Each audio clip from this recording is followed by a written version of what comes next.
I know you guys have gotten the questions all day about the show and everything, but I want to know about you guys. So, how did you guys first meet? I want to hear both sides of the story.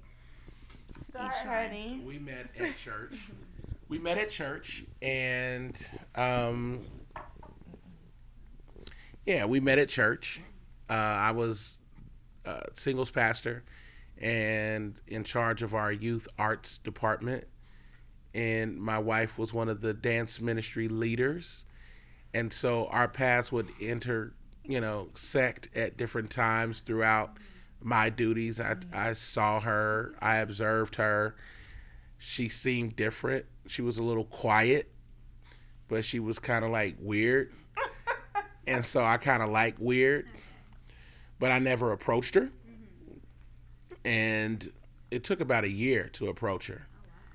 And that was only after we ended up sitting next to each other in this 20,000 member church twice.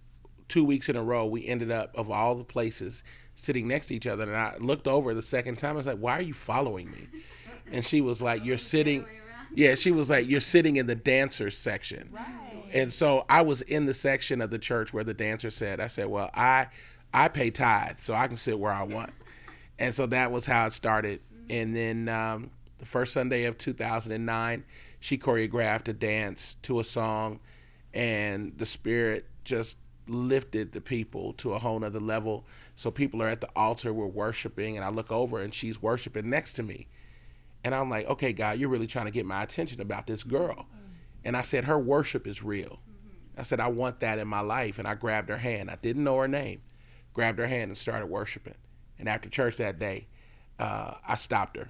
And while we were talking, I borrowed her phone and left myself a message. And that's how I got her phone number. And I texted her that night. And that's how we met. Yeah. You want to fill in the That's it. Pretty much that's it. Working together in ministry, he was not on my radar. I was just focused on school, work, and church. I had been engaged before. He had been engaged before. And I was just literally trying to find myself. And so, yeah, when he stole my phone number, I was like, okay, this is different. Calling yourself so my number will show up on the ID. But, yeah, everything he said was exactly correct. I do think that he sat by me so he could connect. But, hey, yeah, that's it. That's the story in a nutshell. And what were the first qualities? I mean, I know you said when she was worshiping, but then for you to have this guy sit next to you, what was kind of the indication that you were like, okay, like I'd be interested? You know what? He was funny. He was charismatic, but he really had a passion for the ministry. He was over the singles ministry and also for the youth, and that was a blessing to me because he gave it his all, even though he served outside and he traveled.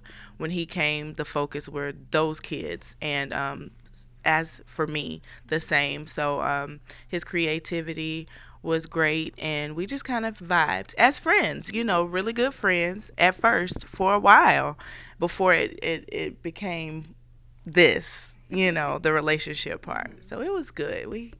We enjoy one another, and we connected on levels that I think were new for both of us. So that's how we came to be. Oh, very cute story. If I could have that in the future, that would be amazing. Yes. I'll take that and receive that for myself right now. But and then you do have your children on screen, and then I know that you guys do also maintain your Christian values just through your daily life. I mean, even in this show. How do you plan on just speaking to your kids about how to maintain those values and still living in the spotlight with today's society and everything? For me, it is very important that our children are honorable of the values that we instill inside of them, their Christian values, their Christian walk, and not allow anything to deter them, whether it's lights, cameras, or action. None of that supersedes their value system and the faith that we are driving into their little mental spaces right now as they are developing. It's very important. Instilling. I'll say that when she's saying driving, I want to say instill because I don't want anybody to misconstrue her words. because we're not apologizing for our faith, but we're not saying that other people need to do what we do. You understand what I'm saying? So Yeah. So we really are looking to make sure they know that they are to share, to give, to love everybody, just like they are just as important, they are just as valuable as themselves. They're going to honor other people as they wish to be honored and loved and cared for.